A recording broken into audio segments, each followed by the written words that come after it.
You get the feeling that nothing can go wrong. You know, even if you make a little mistake, you know, they forgive you. He was the best player in the world. The legend, George Best. I'd never seen anything like him. Just sensational. He loved to train, he loved to play, he loved to show off.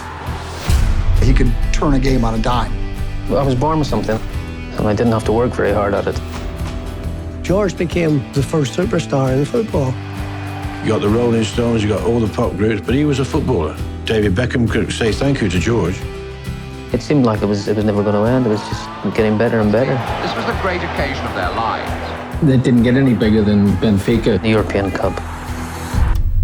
Possibly everything had gone too smoothly, and I'd achieved everything before I was 22. I started looking for things to replace the excitement I got from football.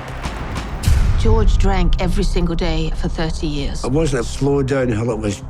You had no real support, if you like. They stopped writing about the football and writing about my private life. And all of a sudden, the whole thing just became a total nightmare. He got frustrated. Most players dread the day when you've got to hang up your boots. I'll go out and commit suicide, I think. When you become addicted, there's no happiness there. I'm my own worst enemy. Sometimes I go a bit beyond my limits.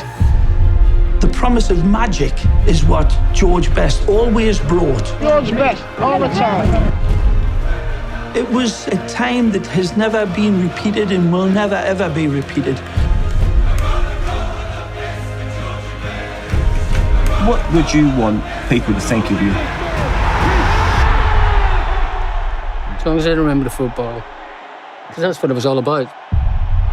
George Best, a genius.